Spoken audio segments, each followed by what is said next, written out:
The poetess beautifully describes the importance of trees in human life. कवियत्री बहुत सुंदर ढंग से मानव जीवन में पेड़ों के महत्व का वर्णन कर रही है. She suggests that life is not life without trees. वह बोल रही है कि पेड़ों के बिना जीवन नहीं होगा. But that is what is happening. परंतु वही हो रहा है. Nobody mentioned that trees would stop whispering. किसी ने कल्पना भी नहीं की थी कि पेड़ों के पत्तों की सरसराहट खत्म हो जाएगी. Nobody thought that pale death would overtaken a green tree. किसी ने सोचा भी नहीं होगा कि बेरंग मौत हर एक पेड़ को हरे से लाल कर जाएगी. Nothing can compensate the loss. नुकसान का कोई मुआवजा नाकाफी होगा, यानी इसका कोई मुआवजा नहीं हो सकता. No efforts to create an artificial tree can give us real joy. यानी कि कृत्रिम पेड़ बनाने की तमाम कोशिशें भी हमें वास्तविक आनंद नहीं दे पाएगी. That would be piling rubbish on rubbish through paint and brush that is plastic material. यह काम कचरे पे कचरे डालने जैसा होगा. पेंट और ब्रश अर्थात प्लास्टिक की चीज़ों से उनका उपयोग कर हम असली दिखने वाला पेड़ तो बना सकते हैं, लेकिन क्या वो असली होगा? No birds would blossom for us to see and wonder. चाहे हम उस पेड़ को जितना प्यार दुलार दें. No amount of loving care can move a lifeless trees to live. निर्जीव पेड़ तो जीवित नहीं हो सकता. ना ही हम उसमें कलियां खिलते हुए देखेंगे, ना ही हम आश्चर्यचकित हो सकेंगे. हम चाहे उसे जितना भी प्यार दुलार दे, वो निर्जीव पेड़ जीवित तो नहीं हो सकता है. Question number 1. What will be the result if the trees are not taken care of? यदि हम पेड़ों की देखभाल नहीं करते हैं तो उसका क्या रिजल्ट होगा? If we do not take care of trees, life will not be possible. None will get oxygen. The life cannot be survived on the whole earth. यदि हम वृक्षों की देखभाल नहीं करते हैं तो जीवन संभव नहीं होगा. किसी को प्राण वायु प्राप्त नहीं होगी, इट मीन्स ऑक्सीजन प्राप्त नहीं होगी, और पूरी पृथ्वी पर जीवन खत्म हो जाएगा. What does the poet means by whispering of leaves would go silent? कवियत्री का whispering of leaves would go silent से क्या तात्पर्य है? By whispering of leaves would go silent, the poet means the trees would be lifeless and so no wind would pass through them. इससे कवियत्री का तात्पर्य है कि पेड़ जब निर्जीव पत्ते विहीन हो जाएंगे तो उनमें से हवा भी नहीं उत्पन्न होगी. Question number 3. Where does the poet pile rubbish upon rubbish? कवियत्री कहाँ कचरे के ढेर में कचरा मिलाने का संकेत देती है?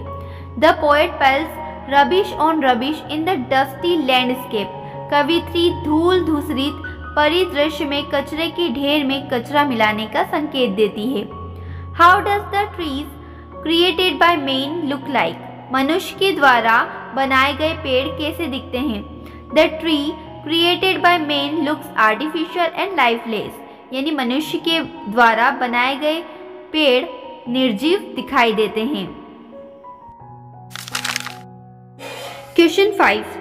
Why do you think the tree is not stirred despite all efforts?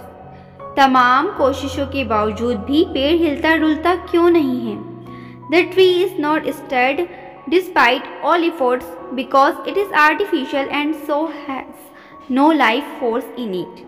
यानी तमाम कोशिशों के बावजूद भी पेड़ इसलिए हिलता डुलता नहीं है क्योंकि वह आर्टिफिशियल है, यानी कृत्रिम है, उसमें जीवन नहीं है. Question number 6. How do the trees sing? पेड़ कैसे गाते हैं? Answer is the trees sing when their leaves रिसल.